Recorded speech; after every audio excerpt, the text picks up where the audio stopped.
Salve, salve, meus antenados! Hoje a gente vai meter a mão no vespeiro. Vamos falar de Lei Rouanet, Lei do Audiovisual e Lei de Cotas para streaming, TV a cabo e cinemas. Se você quiser saber de tudo, logo depois da vinheta. Eu sou Peter Shilton e este é o Tela Ácida.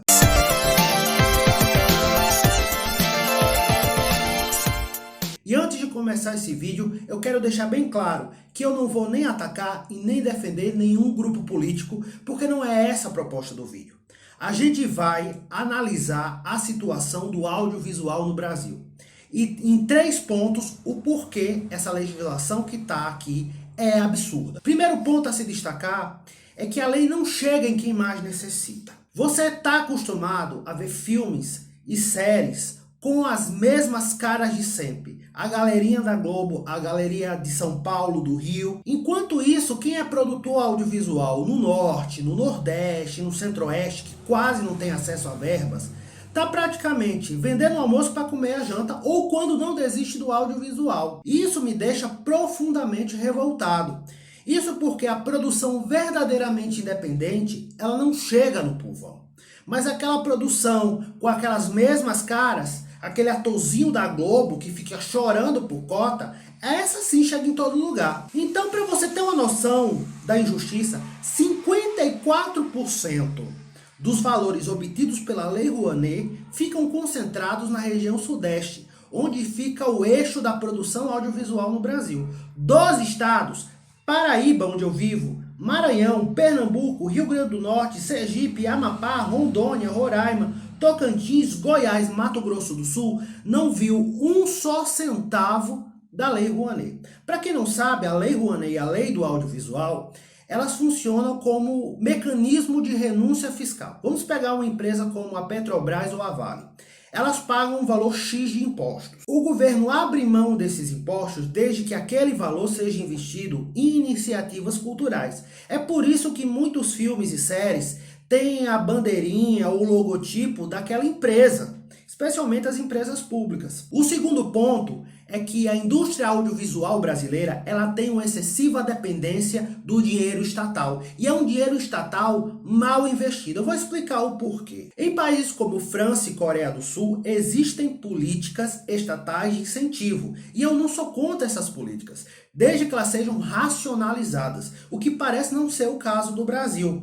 Isso porque muitas figurinhas carimbadas, aqueles atores da Globo que há décadas estão com as melhores oportunidades possíveis, já fazem a produção na certeza de que vai sair o dinheiro para eles. Enquanto um produtor fora do eixo do São Paulo, só por milagre que o dinheiro chega nele.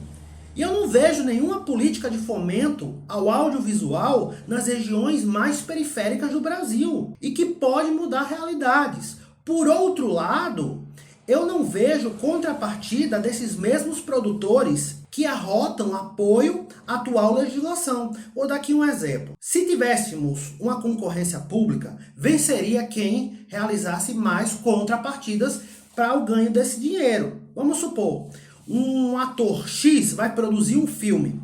Ele vai dizer, não, eu vou dar tantos ingressos para estudantes de escola pública de graça. Façam uma excursão e muitas vezes vai ser a primeira vez que esses estudantes estão vendo filme em um cinema.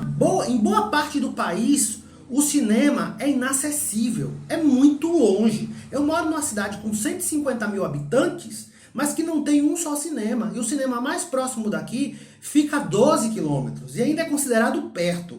Existem cidades onde você tem que viajar 2, 3, 4 horas para ver um cinema. Aliás, seria interessante também montar cinemas em cidades do interior, galerias de arte ou galerias mistas, comércio e arte. Outra contrapartida que poderia se pensar seria colocar esses filmes, essas séries de produção nacional, naqueles canais que só passa padre e pastor. Eu não tenho nada contra a religião, mas se você abrisse um espaço para o audiovisual, você poderia impulsionar. Mas sabe por que ninguém pensa nisso? É porque não dá retorno financeiro imediato.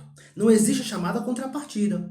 Por isso mesmo eles falam tanto, eu preciso de cotas para TV a cabo, de cotas para o cinema, de cotas para o streaming, porque além do dinheiro que eles já ganham com a renúncia fiscal, veio o lucro através da forçação de barra, que é a presença da produção audiovisual.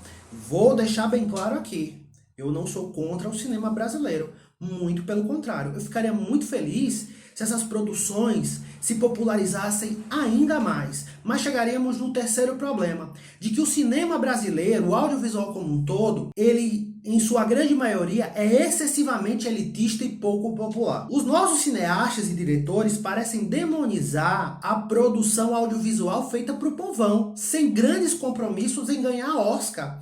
Porque muitas vezes a produção audiovisual, cultura como um todo, é colocada num pedestal de perfeição, como se fosse a mais perfeita e sublime das artes. E sabemos que muitas vezes um filme que é considerado ruim pode ser um excelente entretenimento. Por que não? Você pode ver que os filmes brasileiros mais populares, os campeões de bilheteria que batem até mesmo Hollywood, é filme farofa da Globo Filmes, é aquelas comédias, tipo Os Farofeiros, os filmes do Paulo Gustavo. São esses que arrastam multidões.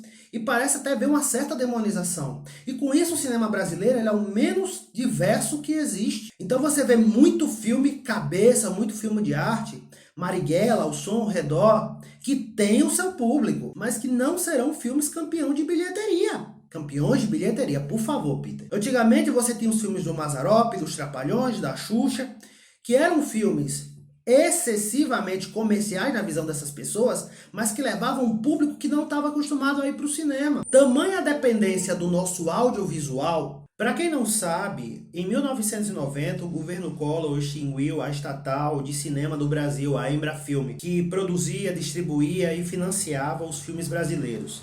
E justamente quando ela fechou em 1990, o cinema brasileiro parou completamente, não se produziu praticamente nada. Para você ter a noção do quanto o nosso cinema é dependente do dinheiro estatal. Enfim, desabafei e falei tudo o que eu queria falar. Eu quero saber a opinião de vocês sobre o assunto. Eu sei que muita gente talvez perca a cabeça, mas eu não vou deixar de ser sincero com vocês. Eu vou deixar aí 2 videozinhos do canal para que você desfrute do melhor do Tela Ácida. Muito obrigado pela sua audiência, pela sua paciência e até a próxima.